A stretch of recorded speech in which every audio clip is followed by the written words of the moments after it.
이번엔 소프트웨어 개발자의 종류에 대해서 한번 말씀드릴게요.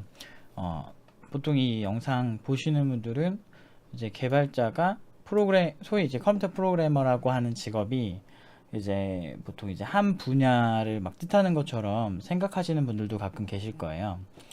근데 사실은 이 소프트웨어 개발자라는 게 종류가 정말 많아요. 뭐 어느 정도 세분화시키면 거의 막 몇백 개, 몇천 개도 가능한 분야가 이 분야거든요. 그래서 어, 소프트웨어 개발자라는 얘기 자체가 사실은 좀 추상적인 표현인 것 같아요. 그래서 제가 대략 이렇게 나름대로 나눠 봤는데 이 글은 이제 제가 예전에 2016년도에 쓴 제 글이고요. 이거를 뭐 보고 싶으면 이제 블로그 오시면 됩니다. 아무튼 그래서 이거를 기반으로 말씀을 좀 드릴게요. 일단 소프트웨어 개발자의 종류는 제가 봤을 때는 크게는 웹, 데스크탑, 모바일, 서버, 게임, 인베디드 요 정도로 제가 나눠봤는데 이 외적으로를 얘기하면 사실은 뭐 보안 쪽도 추가시킬 수가 있는데 보안도 어떤 이제 보안 컨설팅을 해주는 사람들이 있고 모의 해킹을 하는 그런 사람도 있고 그리고 이제 보안 소프트웨어를 만드는 보안 관련 개발자들이 있어요.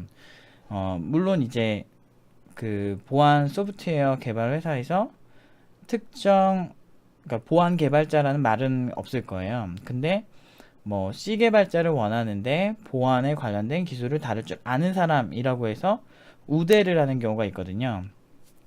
그런 경우를 보면은 확실히 이제 보안 관련 개발자가 있다라고 볼 수도 있을 것 같아요. 아무튼 보통 이제 팀노바에 오는 친구들이 흔하게 접할 수 있는 것들이 뭐 요 정도인 것 같네요.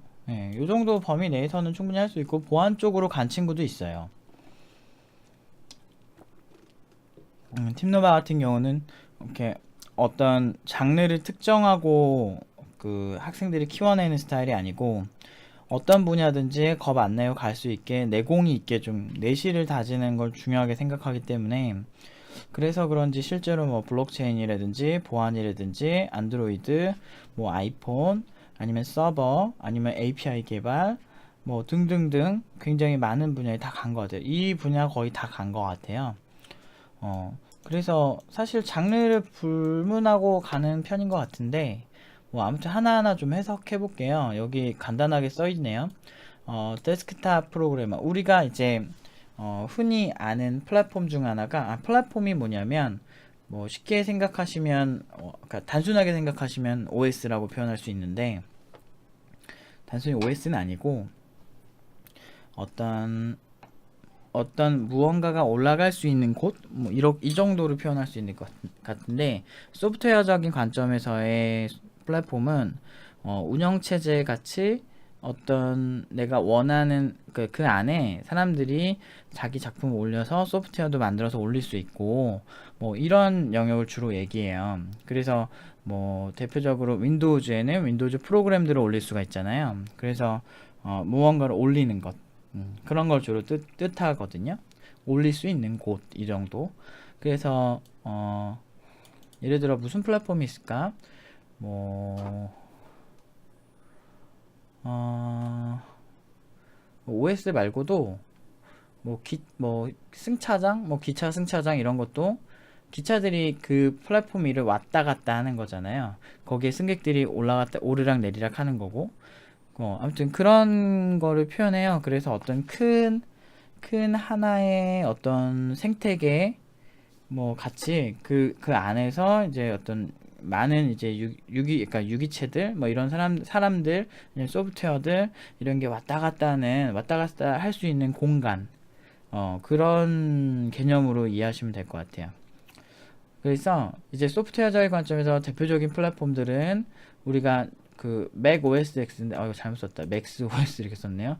맥 OS X 이거는 이제 맥북 이제 그 어디지 그 애플 쪽에서 애플 쪽 데스크탑 관련 프로그래밍도 데스크탑 프로그래머라고 볼 수 있고 플랫폼 프로그램, 이런 데스크탑 플랫폼에서 맥과 관련된 프로그래밍을 하는 사람이라고 볼 수 있고, 윈도우즈 프로그래머, 이거는 뭐 잘 아시겠죠? 여러분들이 많이 사용하시는 PC 이제 윈도우즈 운영체제에 들어가는 프로그램을 만드는 사람들. 그 다음에 리눅스는 종류가 정말 많아요. 그래서 뭐 맥 같은 경우 사실 거의 리눅스 뜯어 고친 거기 때문에 사실 큰 범주로는 맥OS X도 사실 리눅스라고 볼 수 있는데, 네, 아무튼 리눅스 프로그래머, 우분투라든지 센토스라든지 레드햇, 페도라 뭐 이런 거 그거 말고도 사실 별의별 게 많거든요. 리눅스는 오픈 소스이기 때문에. 그래서 오픈 소스는 제가 나중에 정리를 해드릴게요. 아무튼 그래서 이렇게 데스크탑 관련된 프로그램, 그런 걸 만드는 사람들을 뜻하고요. 사실 데스크탑 주로 이제 그 예를 들면 윈도우즈에 있는 그 어떤 창 하나, 뭐 창이라 해도 프로그램 하나의 그런 실행 공간들, 뭐 예시를 드리면 여기 보시면 이제 이런 창 같은 거 있죠. 요런 거나 요런 게 사실 윈도우즈 윈도우즈 프로그래밍을 한 거거든요. 요런 에디터들 같은 경우. 요게 이제 윈도우즈에서 이런 버튼 같은 거 다 제공해요. 이거를 규칙에 맞게 개발을 하는 건데, 이 운영체제 안에 속해 있기 때문에 당연히 이 윈도우즈 그 룰을 따라야겠죠. 여러분들이 중국에 가면 중국법을 따라야 되고, 한국에 오면 한국법을 따라야 하는 것처럼, 이제 이런 것들이 이제 대표적인 어떤 윈도우즈 프로그래밍으로 만든 툴이라고 볼 수 있죠. 네, 아무튼 요런 거 만든 사람을 뜻해요. 그래서 근데 데스크탑이라고 하는 게 이제 일반적으로 그 사용자의 PC, 퍼스널 컴퓨터에 특화되어 있는 프로그래밍을 뜻하고요. 그 다음에 이제 모바일이라고 하는 게, 모바일은 우리가 되게 잘 알잖아요. 이미 아이폰이라든지 안드로이드라든지 뭐 블랙베리 또는 윈도우즈 폰, 뭐 그 이전에는 뭐 신비한 OS 같은 어떤 그 이전에 피처폰 세대의 OS 뭐 그런 걸 다 뜻하고요. 얘네들도 아까 말씀드린 플랫폼의 일종이죠. 모바일 플랫폼이라고 하면은 이제는 뭐 이런 거 떠올리시면 되겠죠. 네, 주로 아이폰, 안드로이드 개발자를 뜻하고요. 각 어떤 영역마다 하나의 프로그래머라는 이름을 붙일 수 있을 것 같아요. 뭐 물론 이제 리눅스, 뭐 데스크탑 개발자, 뭐 이런 식으로 얘네들은 좀 그렇게 얘기 붙일 수 있겠네요.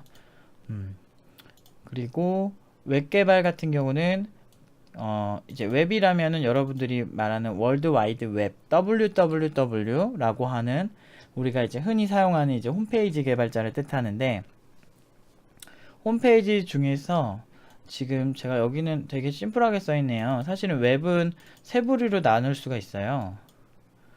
여기다 적어 볼게요. 일단은 웹 개발자 종류는 웹 개발자에서는 프론트엔드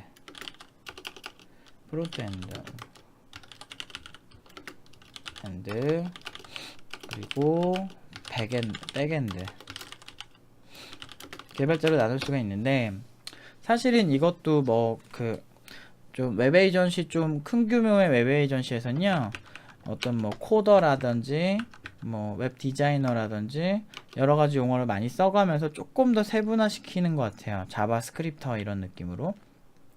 물론 근데 그래도 이거 일단은 아시면 그 다음 장르는 그 회사에서 나눈 기준이기 때문에 물론 이제 그런 게 아예 안 쓰이진 않으니까 그런 용어들이 말씀은 간단하게 드릴게요.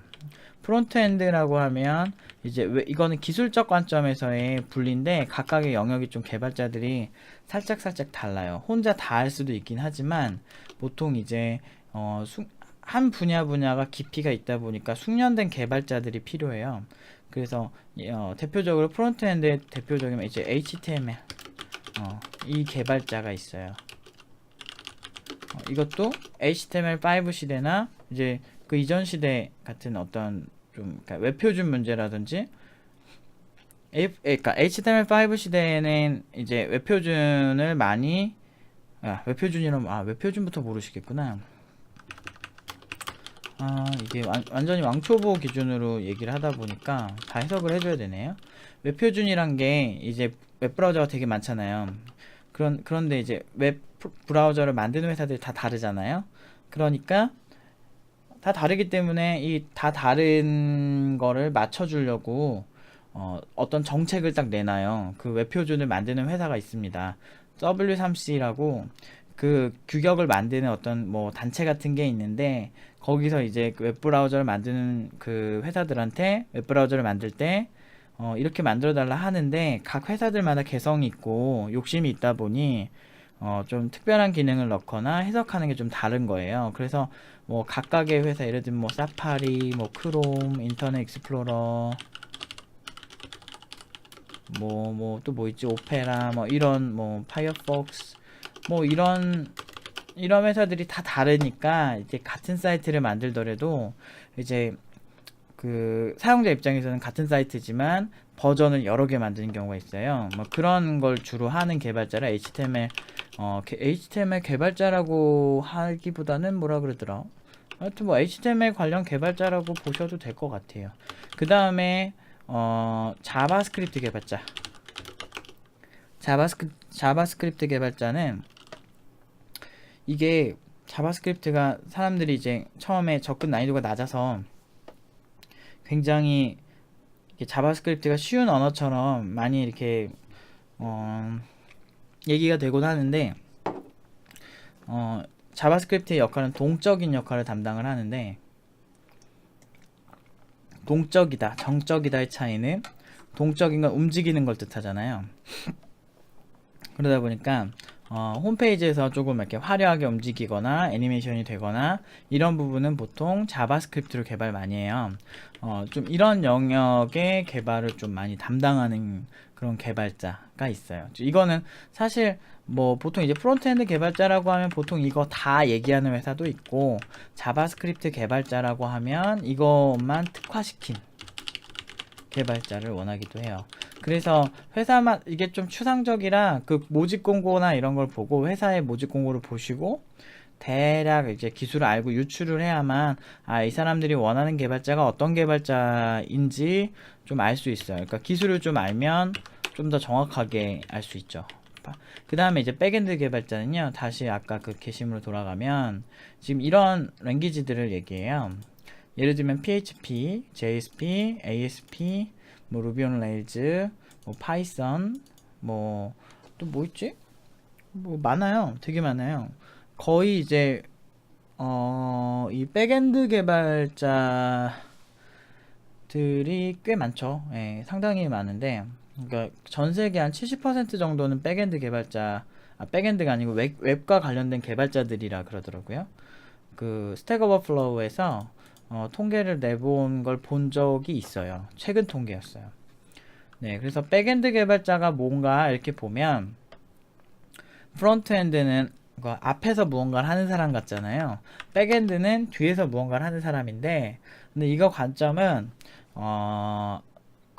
명확히 하셔야 돼요. 관점은 예를 들면 서버 관점이거든요. 그래서 뭐 서버 입장에서 앞쪽, 서버 관점에서 뒤쪽, 이렇게 나누는 건데, 지금 이 백엔드 개발자라고 하는 사람들이 주로 담당하는 건 데이터베이스와의 접근, 그리고 이제 데이터베이스와 연동되는 부분을 주로 담당을 하고, 그 다음에 사용자에게 이제 노출이 되면 안 되는 부분들, 그런 걸 주로 담당합니다. 그래서 보통 느낌의 차이를 얘기를 해줘야 되나? 아무튼 뭐 느낌은 제가 이따 다 정리를 한번 다 같이 해볼게요. 그래서 이거는 사용자에게 이제 보여지는 부분인 자바스크립트라든지 어떤 이 프론트엔드 개발자들과는 다르게 이제 서버 관점의 프로그래밍을 좀 더 하게 되는 장단점이 좀 있고, 양쪽 다 정말 잘하려면 정말 어려워요. 정말 잘하려면 정말 어려운데 진입 난이도는 상대적으로 쉬운 것 같아요. 그리고 이제 서버 개발자라고 하는데, 이것도 사실 되게 굉장히 포괄적인 표현인데, 뭐 예를 들면 게임 서버 개발자, 뭐 이런 식으로 약간 앞에 뽑고자 하는 그 주제를 붙이는 것 같아요. 그래서 뭐가 있을라나.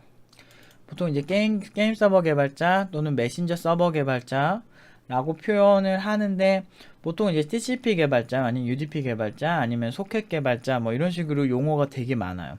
지금 제가 말하는 서버는 그런 관점의 서버인데, 이제 웹 같은 경우도 아까 말한 백엔드 속해 있는 개발자들도 어떻게 보면 서버 개발자라고 볼 수 있어요.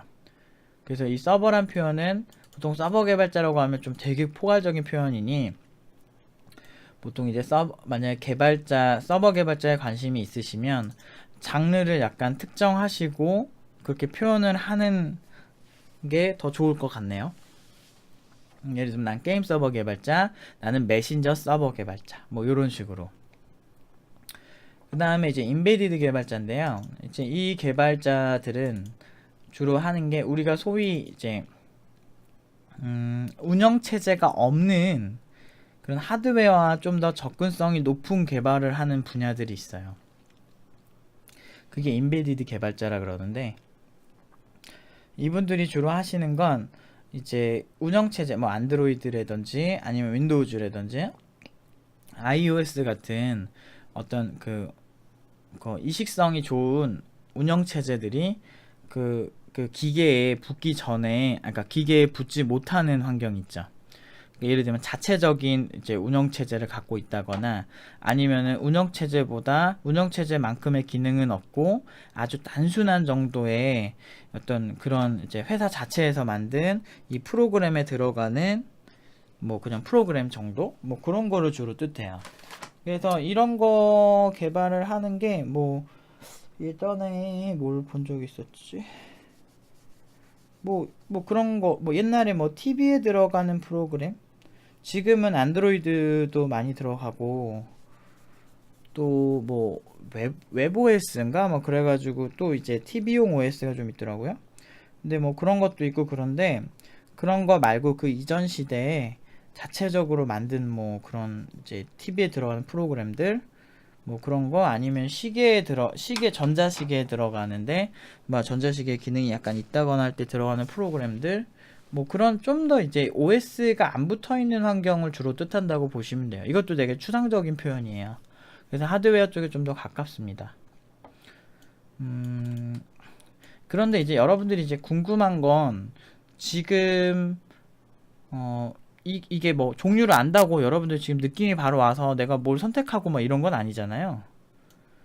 그래서 보통은 그 직접 해보기 전에 진짜 몰라요. 아무튼 일단 아까 뭐 말씀드렸던, 일단 기타도 일단은 뭐 말씀드리고 정리를 하자면, 기타라고 이렇게 한 거는 사실 별의별 게 다 있어서 이게 되게 직업을 말씀드리기가 되게 애매하네요. 그렇다고 해서 모든 개발자들이 이걸 다 할 줄 아는 것도 아니고요.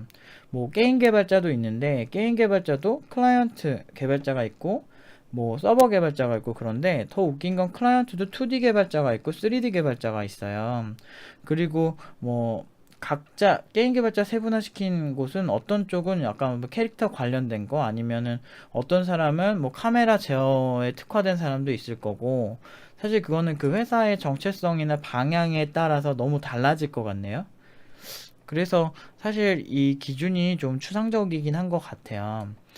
그래서 사람들이 나는 어떤 개발자가 될 거야 라고 선택을 하는 경우는 의외로 드물고, 학원이나 그쪽에서 이미 유도해 놓은 어떤 커리큘럼에 따라서 많이 이렇게 딸려가는 경향이 있는데요.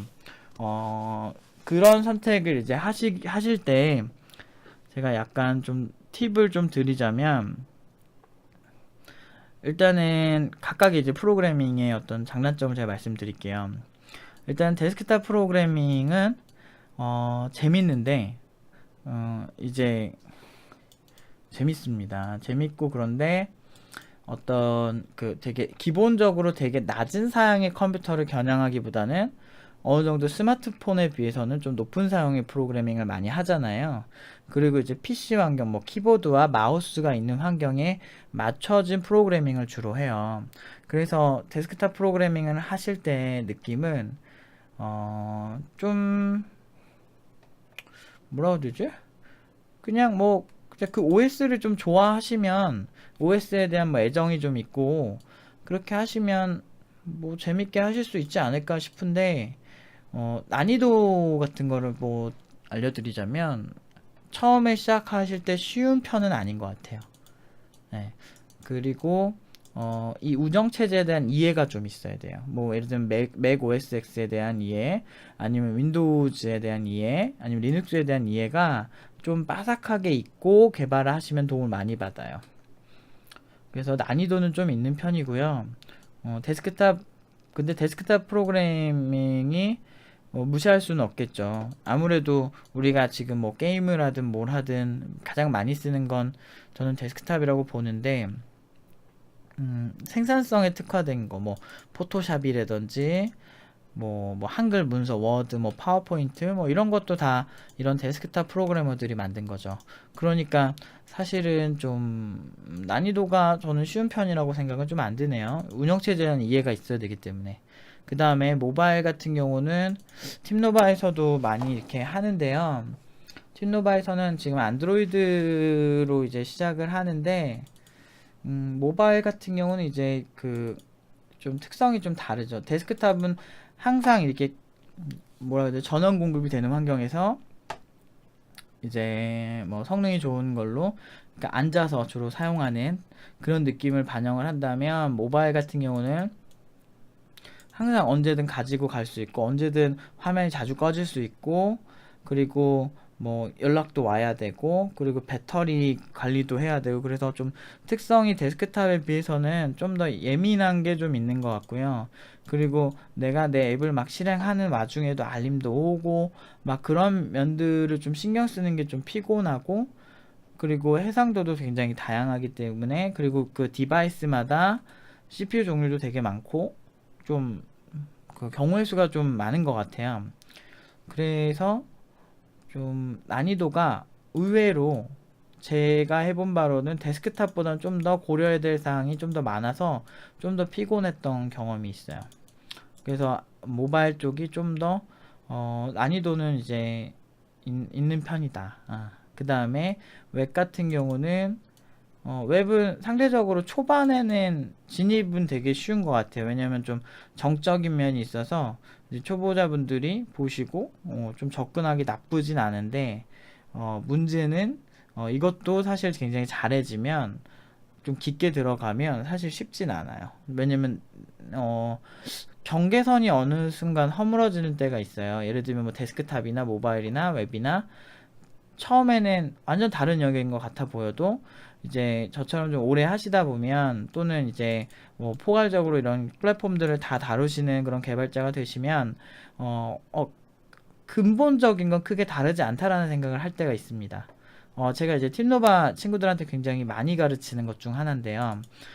저는 이제 제가 이제 가르치고 싶은 것들, 이 친구 제가 만들고 약간 양성해내고 싶은 개발자는 새로운 플랫폼에 그러니까 그 다양한 플랫폼에 대한 이해가 있고, 그리고 이제 뭘 해도 잘할 수 있는 좀 내공이 깊은 개발자를 지향을 하는데, 그런 개발자가 되면은 사실은 이제 이런 장르 같은 걸 상대적으로 빨리 파괴해버리죠. 근본은 되게 비슷해서요.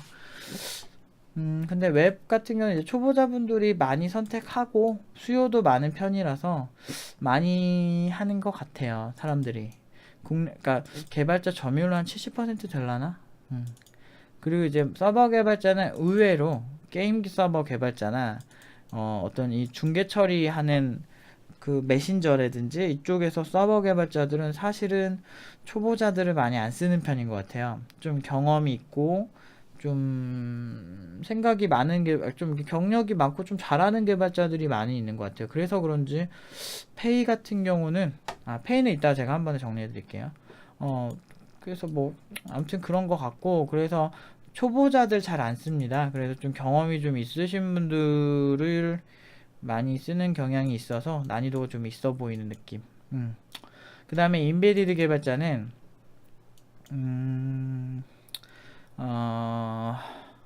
제가 이걸 많이 해보진 않았는데, 뭐라고 해야 되지?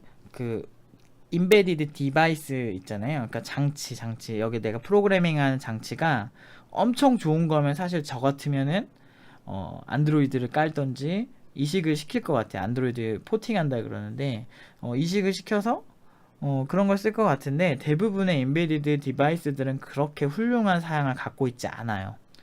그러다 보니 어떻게 되냐면 보통은 이제 C나 C++이라는 랭귀지로 많이 이제 개발을 하는데 굉장히 최적화를 잘해야 돼요.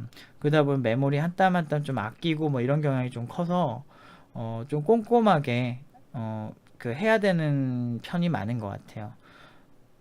그래서 좀 매력이, 물론 꼼꼼하게 무언가 이렇게 보고 뭐 튜닝하고 이런 거 좀 좋아하시면은 좋아할 수도 있는데, 이제 제가 인베디드 쪽에서는 많이 일을 안 해봐서 잘은 모르지만, 이제 뭐 아시는 분이 이제 얘기해 주신 걸 보면 이제 영역이 좀 업계가 좀 좁아서 좀 뭐 돌고 돈다는 얘기가 좀 있긴 있더라고요. 물론 그분 얘기니까 너무 이제 신경 쓰지 마시고, 대략 페이나 개발하는 느낌은, 페이에 대해서 좀 말씀드릴게요. 이제 뭐 예를 들면 데스크탑은 페이가 이쪽은 그렇게 막 엄청 잘 알진 몰라서 못해서 페이가 괜찮을 거예요. 그래도 그 꾸준히 수요가 있고 그러다 보니까 페이, 근데 사실은 개발자 연봉은 어떤 분야냐 이건 별로 중요하진 않긴 한데 그래도 괜찮은 편일 거예요. 이 정도면 평타는 칠 거예요. 근데 이제 웹 개발자들 같은 경우는 진짜 복불복이 너무 심해가지고 게임 개발자들은 게임 개발자들은 진짜 얘네도 복불복이 심하구나. 게임 개발자들도 그다지 좋은 연봉은 아닌 걸로 알고 있어요. 그러니까 일하는 것 대비는 별로예요. 뭐 최근에 뭐 배틀그라운드 뭐 대박 나가지고 뭐 제일 뭐 리드 프로그래머 뭐 그런 사람들 50억 뭐 이렇게 받고, 뭐 그거 많이 도와주신 분들 10억씩 받고 뭐 이런 얘기를 듣긴 했는데, 그건 진짜 극소수 중에 극소수고요. 대부분은 되게 연봉이 짜고 근무 시간이 되게 긴 편인 것 같아요. 이것도 뭐 잘하면은 뭐 많이 단축될 수는 있겠으나, 보통은 이제 좀 게임 개발 쪽이 좀 빡센 일을 좀 많이 해요. 좀 이렇게 날 새고 하는 경향도 있고, 대부분 게임 개발 하시는 분들 보면 게임을 좋아해서 만드는 경향이 커서 좀 그렇게 많이 혹사하고 하는 것 같아요. 워라밸 따위는 생각할 수 없어요. 네. 그래서 페이는 웹이 의외로 이게 정부 프로젝트 잘 들어가면 좀 페이 세요. 근데 저는 되게 싫어하는데 그쪽을 경력 관리 잘하고 뭐 그러면 정부 프로젝트 연 잘 닫고 그러면 뭐 괜찮게 뭐 하시는 분들 꽤 있던데요. 근데 저는 이제 저는 이제 팀노바 친구들한테 웹개발을 하더라도 좀 이제 위쪽에 있는 이런 플랫폼 개발을 알고 웹개발을 하고 근본적인 걸 좀 더 집중하고 웹개발은 훨씬 유리하다라고 얘기는 해요. 근데 보통 되게 굉장히 잘하시는 분들 보면 웹개발도 하는 거지 그냥 뭐 나는 웹만 한다 이러진 않는 것 같아요. 아무튼 왕초 보면은 평균 연봉이 그렇게 높아 보이진 않는데 뭐 잘 풀리는 사람은 잘 풀리는 느낌이라고 설명을 드릴게요. 그리고 서버 개발자 보통 페이 세요. 페이 센데 초보자들 잘 안 써서 센 거일 수도 있고요. 보통 이제 그 회사에서 서버 개발자를 굉장히 많이 쓰는 경우는 또 드물어요. 뭐 예를 들어서 클라 개발자가 뭐 10명이라면 뭐 게임 서버 개발자는 뭐 두세 명 될라나? 그 정도로 이제 클라 같은 경우는 좀 이렇게 만들 양이 많은 편인데, 서버는 그걸 중개해주는 영역이고, 물론 이것도 튜닝하다 보면 끝이 없는데, 보통은 뭐 그 정도 비율 아닐까 싶네요. 그러니까 이거는 기술 난이도가 이제 꼼꼼하게 혹시나 실수하면 큰일 나는 게 많으니까 힘든 거지. 그래서 경험 있는 사람이 좀 필요한 거지. 그리고 설계가 좀 중요해서 그런 거지. 사실은 뭐 개발자가 많이 필요하다 뭐 이런 건 아니라서 숙련된 개발자에게 좀 연봉을 좀 주고 쓰는 경우가 좀 많은 것 같아요. 대부분 그런 것 같아요. 이게 되게 좀 숙련된 개발자들이 유리하고 저 같아도 그러겠네요. 인베디드 페이 여기 그 인베디드 페이 약하진 않은 것 같아요. 보편적으로. 물론 이제 안 좋은 회사 가면 또 되게 이상한데, 그거는 뭐 어디든 공통이니까. 근데 이제 평균적으로 봤을 때 인베디드가 의외로 이렇게 막 연봉이 낮은 편은 아닌데 어깨가 좁아서 좀 별로인 것처럼 많이 얘기는 하더라고요. 근데 뭐 이렇게 사람들 관계 유지 잘하고 뭐 이런 성향이라면 좋겠지만 저 같은 성향은 되게 싫어해요, 이런 거. 편하게 편하게 말하고 뭐 이런 거 좋아해서. 아무튼 인베디드는 개인적으로는 저는 별로. 물론 되게 매력적인 영역인 건 맞아요. 근데 제 성향이 안 맞으니까.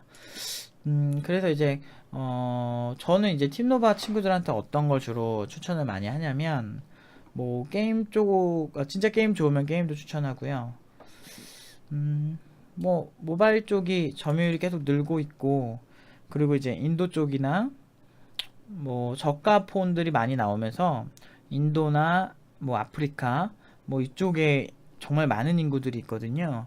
그쪽까지 퍼지고 시장 자체가 보통 이제 커지고 있고, 데스크탑 판매량이 계속 내려가고 있어요. 그 이유는 이제 헤비한 사람들은 데스크탑을 쓰겠지만, 뭐 회사 업무라든지 뭐 이런 분들, 뭐 소설가들 아니면은 뭐 이렇게 뭐 타이핑을 하는 사람들은 그런 걸 데스크탑을 쓰겠지만, 일반적인 그냥 웹서핑 정도의 소모는 모바일로 하겠다 이거죠. 그래서 모바일 쪽이 많이 강세이고, 그리고 모바일 쪽이 저가폰 같은 경우는 웬만한 PC보다 훨씬 저렴하기 때문에 저예산 국가에서도 많이 쓰고 있어요. 그래서 저는 이제 보통 이제 모바일을 많이 추천을 해주는 편이고요. 근데 팀노바에선 사실 좀 복합적인 게, 사람들이 팀노바가 안드로이드 가르치는 곳이구나, 자바 가르치는 곳이구나 이렇게 생각 많이 하시는데, 그거는 너무 이제 단편적으로 그걸 본 거고, 팀노바는 그냥 개발자를 만드는 거예요. 그러니까 해도 잘할 수 있는 개발자를 만드는데 기본 틀을, 그러니까 기본 이제 커리큘럼의 방향을 두기 때문에, 실제로 랭귀지에 대해서는 그냥 뭐가 익숙하다 안 하다의 느낌이지, 이걸 잘한다 못한다의 개념으로 접근하진 않아요. 저는 생각보다 그 어떤 플랫폼을 가도 근본 이해가 있으면 훨씬 유리하다는 거를 한 14년간의 어떤 그 현업 경험에서 많이 느껴요. 그래서 팀노바의 커리큘럼은 어디서도 만나볼 수 좀 없는, 좀 그런 복잡한, 좀 특이한, 초보자분들 좀 이해하기 힘든 그런 커리큘럼이죠. 그래서 제가 추천하고 싶은 건, 내가 어떤 개발자가 되겠다 이러면서 나는 데이터 사이언티스트가 될 거야. 아 맞다, 데이터 사이언티스트 이런 얘기 안 했구나.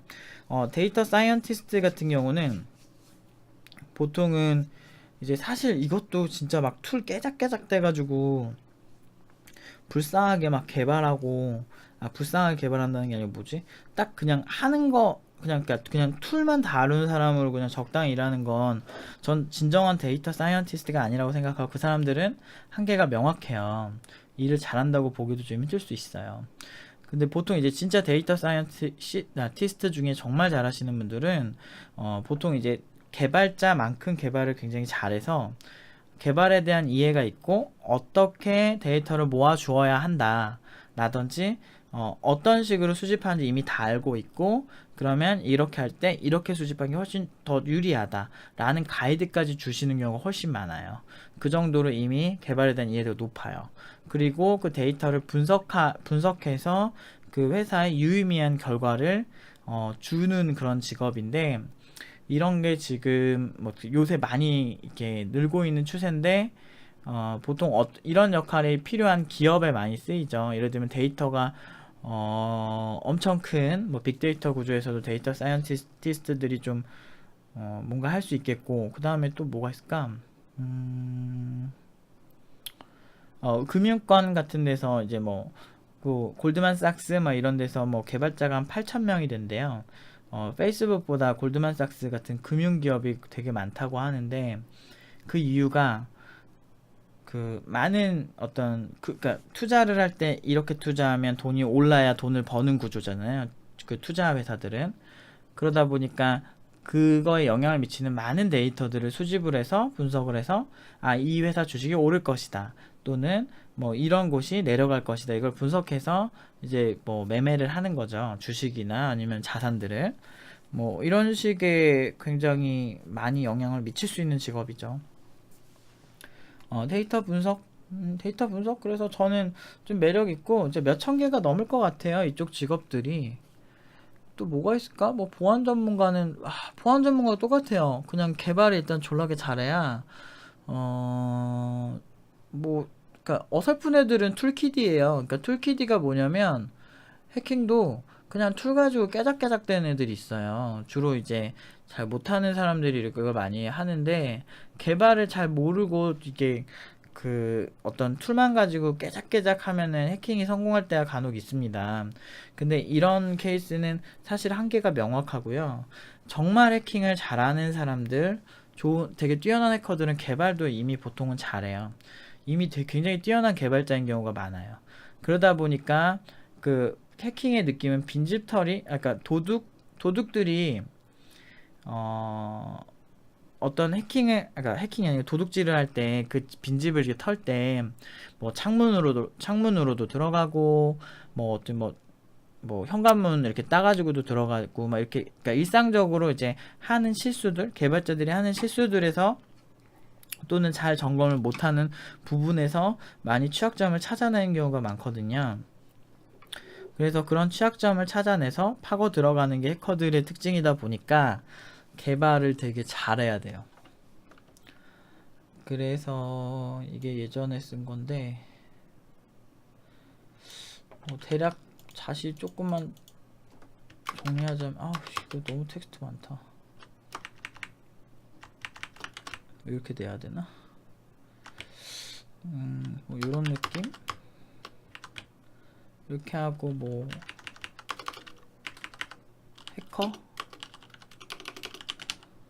해커라고 하죠.